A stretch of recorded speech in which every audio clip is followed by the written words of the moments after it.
नाज़रीन, वज़ीर आज़म मियाँ मोहम्मद शहबाज शरीफ साहब ने एक निजी महफिल में एक ख़ास जगह पे इमरान खान की एक कंप्लेन की, एक बहुत बड़ी शिकायत लगाई है और इमरान खान को उन्होंने मुर्दे इल्ज़ाम ठहराया है। मुलाकात कब, कहाँ, कैसे हुई और उसमें जो रिस्पॉन्ड था वो किस तरह का था। इस्लामाबाद के एक सहाफ़ी ये कह रहे हैं कि इस्टेब्लिशमेंट कुछ 4 कदम पीछे हट गई है इमरान खान के बारे में। अब इमरान खान ने आगे आना है और जो मामलात थे ना, जो रुके हुए थे, वो डेडलॉक अब टूट गया है, बातचीत शुरू हो गई है। एक बहुत बड़े साफ़ी हैं, उन्होंने ये खबर दी है। इस खबर की क्या हकीकत है जानेंगे हम आज के प्रोग्राम में। इसके साथ ही साथ नाज़रीन, आपको ख़बरदार और होशियार रहना है, क्योंकि हम आपको बता रहे हैं कि आने वाले हालात में बड़ी तब्दीलियां होने जा रही हैं। DGISPR साहब ने कहा कि पाकिस्तान में एक भी सहाफ़ी को गिरफ्तार नहीं किया गया, जबकि भारत में काफ़ी सारी वेबसाइट्स भी बंद कर दी गई और साथ ही साथ कई सहाफ़ियों को भी गिरफ्तार किया गया। DGISPR ने इतना बड़ा बयान दे दिया सोशल मीडिया पे, इसका लुब्बे लुबाब क्या था? क्या पाकिस्तान में सहाफ़ियों पे सख्ती हुई या नहीं हुई? ये रिपोर्ट भी शामिल करेंगे हम आज के प्रोग्राम में। प्रोग्राम का बाकायदा आगाज़ करते हैं। सबसे पहले प्रोग्राम का आगाज़ करते हैं सुहेल वड़ाइच साहब के साथ। सुहेल वड़ाइच साहब एक सीनियर सहाफ़ी हैं, उस्ताद सहाफ़ी हैं। सुहेल वड़ाइच साहब को इमरान खान के साथ बहुत मसला है, प्रॉब्लम है। अमूमन इमरान खान को कभी कांटा कहते हैं, कभी इमरान खान को भेड़िया कहते हैं, कभी इमरान खान को बकरी कहते हैं, लेकिन ये आपके अंदर का गर्दो गुबार होता है जो आपकी ज़ुबान से बाहर निकल जाता है। मैंने आपको ये बताया था कि मैं कई ऐसे सीनियर सहाफ़ियों के साथ उठना बैठना हुआ जो ये दुआएं मांगते हैं कि इमरान खान को तो जेल में मार ही जाना चाहिए, ये ज़िंदा क्यों है? ये मैं आपको हकीकत बता रहा हूँ, ये बुग़्ज़ इमरान है और कुछ भी नहीं है। नाज़रीन, सुहेल वड़ाइच साहब ये कहते हैं कि मियाँ मोहम्मद शहबाज शरीफ साहब ने एक निजी महफिल में, जहाँ पे आसिम मुनीर साहब भी मौजूद थे, वहाँ पे यानी कि कांटे से मुराद शहबाज शरीफ साहब को वो कहते हैं कि ये बुलबुल है, आसिम मुनीर साहब को कहते हैं ये फूल है, और साथ ही साथ इमरान खान को मौसूफ फरमाते हैं ये कांटा है। आप हकीकत देखें, सहाफ़त कहाँ आपकी बढ़ गई, काम मर गई। अच्छा, अब सुहेल वड़ाइच साहब का इंकशाफ सुन लें। वो कहते हैं जी कि जो फूल और बुलबुल के दरमियान आपस में गुफ्तगू हुई, यानी कि मियाँ शहबाज शरीफ साहब और आसिम मुनीर साहब के दरमियान, और कांटे का जिक्र हुआ, यानी इमरान खान का जिक्र हुआ, और ये कहा गया, शहबाज शरीफ साहब ने ये गिला किया कि मैं बारहा इमरान खान को बातचीत का पैगाम भिजवा चुका हूँ, लेकिन आगे से इमरान खान की तरफ से कभी कोई पॉजिटिव रिस्पॉन्स नहीं आया।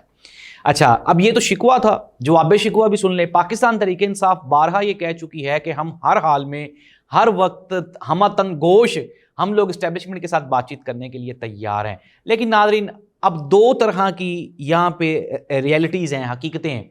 एक तो ये है कि अगर हम मौजूदा PMLN को देखें, PMLN के साथ तो उनके जो इत्तेहादी हैं उनका एतमाद नहीं है। नदीम अफजल चंद साहब के गुज़श्ता कुछ 3 महीनों के बयानात देख लें, फिर फैसल वाडा और उज़मा बुखारी की जो आपस में कन्फ्लिक्ट है वो उठा के देख लें। इवन के मोहतरमा मरीम नवाज़ साहिबा कुछ और कहती हैं, शहबाज शरीफ साहब कुछ और कहते हैं। मरीम नवाज़ साहिबा कहती हैं जंग अब्बू जी ने जीती, यानी मियाँ नवाज शरीफ साहब ने, और जो हमारे वज़ीर आज़म साहब हैं जनाब शहबाज शरीफ साहब, वो कहते हैं कि साडी जिंद साडी जान, जनरल आसिम मुनीर साहब ने ये जंग जीती। अब यहाँ पे कुछ चीज़ें तो मैच नहीं करती। ऐसी सूरत हाल में PMLN के साथ बात कौन करेगा? राना सनाउल्लाह साहब ने, ये मैं आपको एक और बड़ी खबर दे रहा हूँ, ज़रा गौर से सुन लें।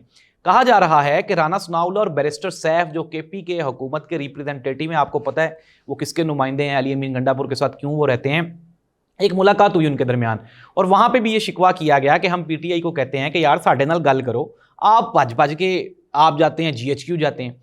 जिसके जवाब में बैरिस्टर सैफ ने फिर दोबारा ये कहा कि आपके पास तो मैंडेट ही नहीं है, आपके पास तो ताकत ही नहीं है। नाज़रीन, शहबाज शरीफ साहब ने आसिम मुनीर साहब को शिकायत लगाई, फिर उसके बाद बैरिस्टर सैफ और राना सनाउल्लाह साहब की मुलाकात में जो इमरान खान का जिक्र हुआ, उसमें भी उन्होंने, बैरिस्टर सैफ ने कहा कि हम आपके साथ बातचीत नहीं करेंगे। अब हम आ जाते हैं जो टर्निंग पॉइंट है, जो बड़ी खबर है, ज़रा सुने। हसनात मलिक, जो कि इस्लामाबाद के मंझे हुए सहाफ़ी हैं, उन्होंने अपने एक ताज़ा तरीन बयान में कहा, उन्होंने कहा 80 से 90% जो नया वोटर है वो टर्निंग पॉइंट साबित हो रहा है। यूथ अभी तक इमरान खान के साथ खड़ी हुई है। एस्टेब्लिशमेंट को इस बात का अदराक हो चुका है कि अब PMLN के साथ चलना मुश्किल ही नहीं, नामुमकिन है। उन्होंने साथ ही साथ ये भी कहा कि जिस दिन इमरान खान और एस्टेब्लिशमेंट की बातचीत हो गई, उस दिन PMLN की छुट्टी है और ये जो बातचीत है इसका आगाज़ हो गया है। 2 हवाले नाज़रीन। इसके साथ ही साथ अगर अब हम आ जाएं जो बड़ा घर है, यानी कि DGISPR साहब की प्रेस ब्रीफिंग को देख लें। उन्होंने कहा कि ये जंग जो हुई, इसमें जो मामलात थे और जो सोशल मीडिया था वो पाकिस्तान के साथ खड़ा रहा। ये वही सोशल मीडिया है जिसको PMLN یہ پرسیپشن قائم کرنے کی کوشش کرتی ہے کہ یہ anti establishment social media, Twitter کھل گیا پاکستان میں چل رہا ہے، اور ایون کہ کرٹیسائز بھی ہوا D G I S P R کی پریس کانفرنس پہ، لیکن اس کے باوجود بھی ٹویٹر بند نہیں کیا گیا. اٹ مینس دیٹ ناظرین اب یہ ڈیسائیڈ کر لیا گیا ہے کہ فردر یہ جو بوری بند لاش ہے نا، یعنی پی ایم ایل این، اس کو اسٹیبلشمنٹ مزید نہیں اٹھا سکتی، اس کو مزید کیری نہیں کر سکتی، اور کسی بھی وقت جو بات چیت ہے وہ عمران خان کے ساتھ اس کا آغاز ہو چکا ہوا ہے. اب یہ بات چیت آگے بڑھے گی، کن ٹرمز اینڈ کنڈیشنز پہ بڑھتی ہے، 6 مہینے، سال، 2 سال، جتنی دیر بھی یہ حکومت چل سکتی ہے، لنگڑی لولی حکومت چلائی جائے گی. اور اس کے بعد آپ کو یاد ہوگا باجوہ صاحب نے ایکسٹینشن لیتے ہی عمران خان کا تختہ الٹ دیا تھا. جنرل مشرف صاحب نے بھی جب ان کو chairman joint chief of staff لگایا تھا اس کے بعد انہوں نے تختہ الٹ دیا تھا. اب ہوتا یہی ہے، جب آپ کا جو آرمی چیف ہے اور جب آپ کے جو اسٹیبلشمنٹ کے مقاصد ہیں آپ سے جب وہ پورے ہو جائیں تو اس کے بعد پھر آپ کسی کام کے رہتے ہی نہیں ہیں. اور یہاں پہ بھی اپروکسیمیٹلی 26ویں آئینی ترمیم ہو گئی ہے، جو ترقیاں ہونی تھیں، ایکسٹینشن ہونی تھی، وہ ہو چکی ہوئی ہے. اب ان کی ضرورت نہیں ہے. ان کی ضرورت اسٹیبلشمنٹ کو کیوں ہے؟ ایک دور تھا کہ حکومت جو فیس پہ بیٹھتی تھی تو اسٹیبلشمنٹ کو لوگ برا بھلا کہتے تھے، اور اب اسٹیبلشمنٹ نے کیا سوچا، انہوں نے کہا یار کہ کوئی نہ کچھ ایسا کرتے ہیں کہ ان کو آگے بٹھاتے ہیں تاکہ جو ساری جو گالیاں گولیاں ہیں نا، جو برا بھلا ہے، وہ لوگ ان کو کہنا شروع کر دیں. اب یہ تو جو کوشش تھی جو کی گئی، لیکن ایسا ہوا نہیں. ہوا کچھ یوں کہ حکومت کو کم گالیاں پڑ رہی ہیں، اسٹیبلشمنٹ کو زیادہ پڑ رہی ہیں. اس وجہ سے اب اسٹیبلشمنٹ تنگ آ گئی ہے اور انہوں نے فیصلہ کیا ہے کہ اب ان کو فردر کیری نہیں کرنا. ان کے اپروکسیمیٹلی لاسٹ ان کا ٹینیور ہے پی ایم ایل این کا، اور ایگریمنٹ بھی یہی ہے. اس کے بعد نئے اتحاد بنیں گے، نئی تیاریاں ہو رہی ہیں. اور میں نے آپ کو 2 خبریں دے دی، ایک تو شہباز شریف صاحب قاسم منیر صاحب سے شکوہ کہ عمران خان ساڑھے نال نہیں بولتا، اور پھر دوسرا بیرسٹر سیف اور رانا ثناء اللہ صاحب کی ملاقات. یہ دونوں بڑے ٹرننگ پوائنٹ ہیں. اچھا اب ہونے کیا جا رہا ہے؟ D G I S P R صاحب نے ذرا ان کی بھی بات کر لیں. D I S P R صاحب نے کہا کہ بھارت میں ویب سائٹس بند کی گئیں، چینلز بند کیے گئے، صحافیوں کو گرفتار کیا گیا، پاکستان میں ایسا کچھ نہیں ہوا. جس کے جواب میں پی ٹی آئی نے ٹرولنگ شروع کی اور کہا کہ یعنی عمران ریاض خان اور اشرف شریف، پھر اس کے بعد معید پیرزادہ، اور ایک پورا انہوں نے چارٹ بنایا اور ان کی لوگوں کی انہوں نے تصویریں شائع کی. D G I S P R نے یہ جو بات کی یہ اسپیسیفک اس جنگ کے پیرائے میں کی، انہوں نے بالکل بھی سیاسی پیرائے میں نہیں کی. اس کا جو بیک گراؤنڈ تھا وہ جنگی بیک گراؤنڈ تھا. میں دوبارہ پھر آپ کو کہہ رہا ہوں کہ آئی ایس پی آر اور D G I S P R اور اسٹیبلشمنٹ کے ساتھ جو سنگ پسانے والا سوشل میڈیا ہے نا پی ٹی آئی کا، یہ ہمیشہ نقصان کرواتا ہے اور اب بھی نقصان کروا رہا ہے.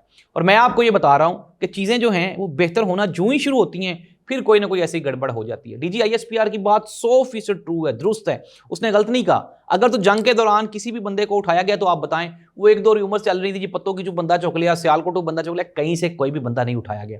جنگ کے دوران پوری قوم ایک پلیٹ فارم پہ تھی.